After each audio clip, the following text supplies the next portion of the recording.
ओम शांति। आज है 11 अगस्त, शिव बाबा की साकार मुरली। आज बाबा कहते हैं, मीठे बच्चे, अभी तुम कौड़ी से हीरे जैसा बने हो। ईश्वर की गोद पाना ही हीरे जैसा बनना है। श्रीमत तुम्हें हीरे जैसा बना देती है। प्रश्न: सतयुग में किसी को तो ताउसी तखत बादशाही, किसी को दास दासी या प्रजा का पद मिलता है, इसका कारण क्या है? उत्तर: सतयुग में ताउसी तखत उन्हें मिलता है जो संगम पर ज्ञान सागर की पढ़ाई को अच्छी रीति पढ़ते हैं और धारण करते हैं।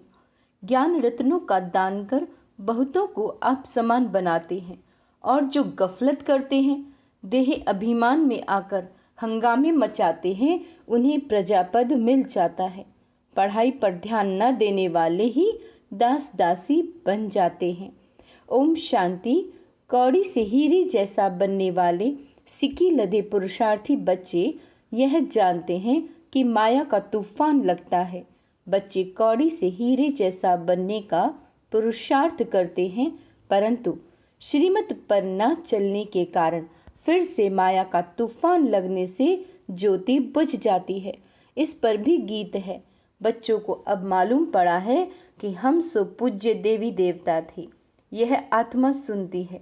बेहद के मोस्ट विलेविड बाप द्वारा उनकी यह महिमा गाई जाती है। वह उचित उच्च भगवान है। सारी सृष्टि में उनको ही याद करते हैं, क्योंकि इस दुनिया में तो बराबर दुख ही दुख है। ऐसा मत समझो कि सब मनुष्य बेसमझ हैं। समझते भी हैं कि प्राचीन भारत बहुत ऊंचा था और सभी खंड अथवा धर्म थे नहीं, इसीलिए भारत को प्राचीन कहते हैं। इतना समझते हैं, परंतु वह कैसे हुआ, कब हुआ, भारत फिर हीरे जैसा कब और कैसे बनेगा, ये नहीं जानते। अभी तुम बच्चे सम्मुख बैठे हो, और जो परदेश अर्थात बाहर सेंटर पर रहते हैं, वह भी सुनते हैं। हीरे जैसा बनाने वाला बेहद का बाप कहते हैं, यह तुम्हारा अंतिम ईश्वरीय जन्म है। जबकि भगवान बैठ हीरे जैसा बनाने के लिए तुमको पढ़ाते हैं, तो ऐसे बाप का कितना रिगार्ड रखना। सत्य बाप, सत्य टीचर, सत्य गुरु का रिगार्ड रखा जाता है। बाप कहते हैं, बच्चों को सुख देने वाला मैं ही हूँ। इस समय तुम बच्चों को सुख देने के लिए आकर अपनी मत देता हूँ, बच्चों को सुख देने के लिए। भगवान ने जो श्रीमत दी थी, वह फिर मनुष्यों ने गीता में लिखा है, परंतु यथार्थ नहीं। अब यह तुमको ऊंचे ते उच्च हीरे जैसा बनाते हैं। स्वर्ग में तो तुम ही आ सकते हो ना। यूं तो सारी दुनिया की आत्माएं बच्चे हैं बाप के। प्रजापिता ब्रह्मा तो है ना। इस समय शिव बाबा की पोत्रे कहलाते हो, फिर परपोत्रे, तार पोत्रे भी कहलाते हो। वृद्धि तो होती जाती है ना। वास्तव में सभी का रचयिता मैं बाप ही हूँ। पूछते हैं ना कि तुमको किसने पैदा किया, तो कहते हैं अल्लाह व खुदा ने। इतना समझते हैं, परंतु कैसे पैदा करते हैं, कैसे इतना सब वृद्धि को पाते हैं, ये कुछ भी पता नहीं।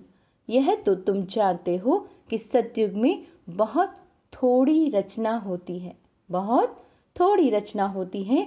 जरूर रचयिता भी होगा जो नई दुनिया रचते हैं, नई दुनिया में देवी देवता पद प्राप्त कराते हैं, तो जरूर पुरानी दुनिया का विनाश भी कराते होंगे। यह कोई भी नहीं जानते। अतः किताब शास्त्र आदि लिखते हैं, समझते हैं यह फिलॉसफी के शास्त्र हैं। फिलॉसफी ज्ञान को कहते हैं, परंतु यह किसी को पता नहीं है कि ज्ञान का सागर तो एक ही परम पिता परम आत्मा है। तुम इस द्वारा नॉलेज पाकर हीरे जैसा बनते हो। ईश्वर की गोद पाना ही हीरे जैसा जन्म लेना है। हीरे जैसा बनाने वाला बाप हमको हीरे जैसा बना रहा है। बलिहारी इनकी गाई जाती है। सतयुग में तो बलिहारी की बात ही नहीं, वहां तो ये ख्याल भी नहीं रहता। तुम अभी जानते हो, हम अभी न शूद्र हैं न देवता, अभी हम ब्राह्मण हैं। तुमको ही स्वदर्शन चक्रधारी कहा जाता है। यहाँ तुम स्वदर्शन चक्रधारी बन विष्णु कुल में जाकर राज्य करेंगे।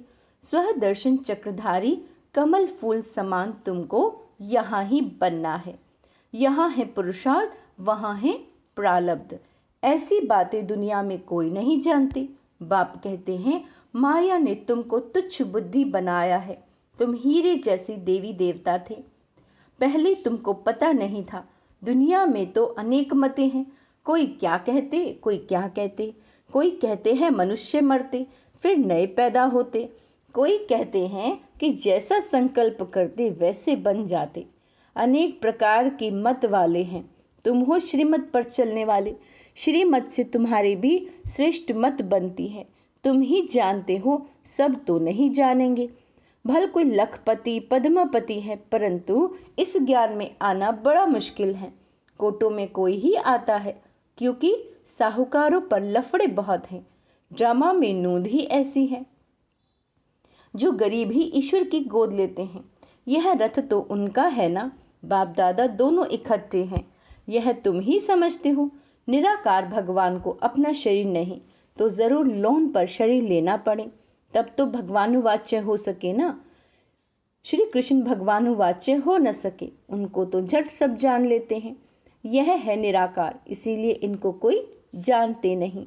आजकल बहुत मनुष्य वेश बदलकर कृष्ण का रूप धारण करते हैं, पैसे कमाते हैं। सब माया के मुरीद बन गए हैं।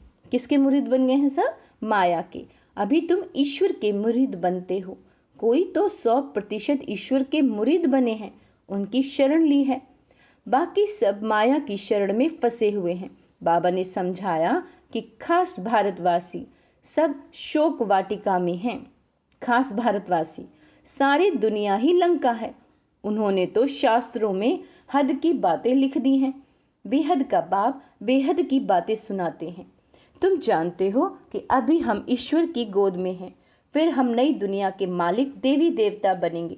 वहाँ तो माया होती नहीं। सूर्यवंशी चंद्रवंशी बड़े साहूकार होते हैं। फिर जब वैश्यवंशी बनते तब हीरे जवाहरातों के मंदिर बनाते हैं। पहले पहले जो हीरे जवाहरातों के मंदिर बनाते हैं वे ऐसे महलों में रहते हैं। इसीलिए गाया जाता है कि भारत हीरे जैसा था, अब तो कौड़ी मिसल है। यह है ही पतित दुनिया। भारत ही सचखंड पावन था, भारत ही अभी पतित खंड है। भारत को अभी हम पावन नहीं कहेंगे, अभी हम पावन बन रहे हैं। वहाँ तो है ही संपूर्ण निर्विकारी दुनिया। कृष्ण की कितनी भारी महिमा है। उनको झूले में झुलाते हैं, परंतु उनकी बायोग्राफी को नहीं जानते। बाबा कहते तुम जानते हो अभी कलयुग है, भारत ही सतयुग था। बरोबर 84 जन्म भारतवासी ले सकते हैं। तुम जब अच्छी रीति समझाते हो तो मान लेते हैं इस ईश्वरीय गोद से भारत हीरे जैसा बनता है, तथा राजा रानी तथा प्रजा को ही हीरे जैसा कहेंगे। अभी तथा राजा रानी तथा प्रजा कौड़ी मिसल है। अब हीरे जैसा बनाने वाला बाप आया है तो पूरा पुरुषार्थ करना है। हीरे जैसा बनाने वाले बाप से ही पूरा योग लगाना है। तुम जानते हो शिव बाबा से हम बैकुंठ का मालिक बनते हैं। पढ़ाई पर ही पूरा मदार है।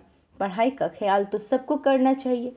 घर में काम काज करते भी ऐसा समझो हम गॉड फादर के स्टूडेंट हैं। आज क्या समझना है? हम गॉड फादर के स्टूडेंट हैं। हमारी पढ़ाई बिल्कुल ही सहज है। एक घड़ी भी आकर सुनना ज़रूर है। पॉइंट्स ऐसी अच्छी अच्छी निकलती हैं जो कोई समय अचानक ही किसी को तीर लग जाता है। इसीलिए मुरली तो कैसे भी ज़रूर सुननी है। नहीं सुन सकते तो कैसे भी करके पढ़ाई पढ़नी है। प्रबंध हो सकता है। पहले तो एक हफ्ता भी अच्छी रीति समझना है। पहले तो एक हफ्ता भी अच्छी रीति समझना है, फिर नई नई पॉइंट समझने लिए पढ़ना भी ज़रूर है। बाबा पढ़ाते रहते हैं, पॉइंट्स निकलती रहती हैं। बोर्ड पर भी लिख सकते हो कि बहनों और भाइयों आओ, तुम सबको इस सहज ज्ञान और सहज राजयोग से हीरे जैसा बनावे।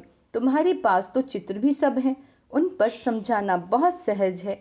जैसे छोटे बच्चे को खिलौने दिखाकर बताया जाता है, पढ़ाते हैं। ये हाथी है, ऐसे ऐसे करता है, ये ऊँट है। मनुष्य को भी परमात्मा का पता नहीं, ना ही यह जानते कि वह क्या करते हैं।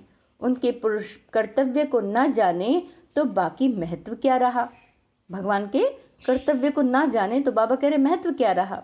तो चित्र पर समझाना है। यह परम पिता परम आत्मा शिव है, यह हीरे जैसा बनाने वाला है। इनसे वर्षा मिलता है ब्रह्मा द्वारा। ब्रह्मा कुमार कुमारियों को शिव बाबा पढ़ाकर ऐसा देवी देवता बनाते हैं। पढ़ाया जाता है तब तो हम समझा सकते हैं ना। आगे नहीं जानते थे कि परम पिता परम आत्मा आकर पढ़ाते हैं। समझानी तो बड़ी सहज है कि भारत हीरे जैसा था, अब कौड़ी जैसा है। फिर कौड़ी पिछाड़ी धक्के क्यों खाते हो। यह सब धन माल आदि मिट्टी में मिल जाना है। अब तुम सचखंड के लिए सच्ची कमाई करो। पूरी कमाई न करने के कारण बिल्कुल साधारण प्रजा में चले जाते हैं। प्रजा के भी नौकर चाकर बन जाते हैं। बाप का बनकर फिर बाप को फारकती दे देते हैं। तो बाबा समझाते हैं कि बच्चे घर में भी मुरली मंगाकर पढ़ सकते हो। मुरली कितनी बाबा कहते हैं मुरली मिलती रहेगी बच्चे, कहाँ भी हो तुमको पढ़ना ज़रूर है। पढ़ो और पढ़ाओ। विलायत में भी रहते तुम सर्विस कर सकते हो। बाप का परिचय देना है, प्रभाव तो अंत में ही निकलना है। समझेंगे कि बरोबर प्राचीन भारत हेवन यानी स्वर्ग था। कितना धन यहाँ से लूट कर ले गए। सतयुग में चैतन्य में सारी सृष्टि के तो मालिक बनते हो यानी राज्य करते हो। फिर भक्ति मार्ग में जड़ चित्रों को एक कोठरी में बंद कर देते थे, बंद कर रखते हो, यादगार बनाते हो ना। पूजा का सामान भी तो चाहिए ना। अब तुम सब जान गए हो कि हम सब पूज्य थे, अब पुजारी बन गए हैं। पूज्य से पुजारी बनने में हमको कितना समय लगता है। कैसे मंदिर बने, हमने ही तो मंदिर बनवाए। हमने अपने जड़ चित्र बनाकर अपनी ही पूजा शुरू कर दी। कितना वंडरफुल बातें हैं। बाप समझाते हैं बच्चे अब कोई गफलत ना करो। देही अभिमानी बनने से ही तुम हीरे जैसा बनेंगे। देह अभिमान में नहीं आना। देह अभिमान में आना, बाबा कहते हैं देह अभिमान में आकर बड़े बड़े हंगामे मचाते हैं तो अपनी ही सत्यानाश और बाबा कहते हैं औरों की भी सत्यानाश करते हैं। एक ही ज्ञान सागर से कोई तो पढ़कर ताउसी तखत पर बैठते हैं और कोई दास दासी। देखो लक्ष्मी नारायण स्वर्ग के बादशाह थे, कितनी उन्हों की महिमा पूजा होती है, मंदिर बनाते हैं। अब तुम जानते हो कि हम फिर से सूर्यवंशी लक्ष्मी नारायण बन रहे हैं, फिर सूर्यवंशी से चंद्रवंशी में आएंगे। राजाई लेना कितना उच्च पद है। पुरुषार्थ ऐसा करना है और कराना है। अगर कराना नहीं जानते तो गोया पुरुषार्थ करना ही नहीं सीखे। आप समान नहीं बना सकते हो तो बाबा कहते हैं राजा रानी बन नहीं सकते। अविनाशी ज्ञान रत्नों का दान करना, यह नशा बहुत थोड़ों को रहता है। देही अभिमानी हो रहने से खुशी का पारा चढ़ेगा। मम्मा बाबा को देखो कितने ख्यालात रहते हैं। बाबा को तरस पड़ता है कि इस बच्ची को मार मिलती है तो कैसे बचाया जाए। एशलम देने में कितने हंगामे होते हैं। सर्वशक्तिवान शिव बाबा द्वारा भारत को हीरे जैसा बनाने की लॉटरी मिलती है। यहाँ तुम सम्मुख सुनते हो, अच्छा लगता है। बाबा डोज चढ़ाते रहते हैं। बच्चों को कदम कदम श्रीमत पर चलना चाहिए। अच्छा, मीठे मीठे सिक्के लदे बच्चों प्रति माता पिता बाप दादा का याद प्यार और गुड मॉर्निंग। रूहानी बाप की रूहानी बच्चों को नमस्ते। हम रूहानी बच्चों की रूहानी बाप दादा को याद प्यार गुड मॉर्निंग। नमस्ते मीठे बाबा, शुक्रिया बाबा, शुक्रिया। धारणा के लिए मुख्य सार। सुख देने वाले बाप टीचर सदगुरु का रिगार्ड रखना है। उनकी मत पर चलना है। उनकी मत पर चलना ही उनका रिगार्ड देना है।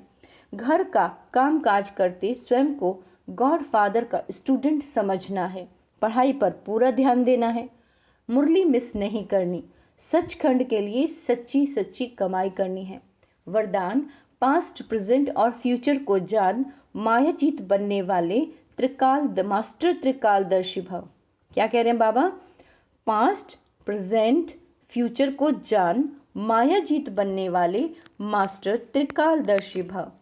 जो बच्चे तीनों कालों को जानते हैं वे कभी भी माया से हार नहीं खा सकते, क्योंकि वर्तमान क्या है, भविष्य में क्या होने वाला है, दोनों ही त्रिकालदर्शी आत्मा की बुद्धि में स्पष्ट रहता है।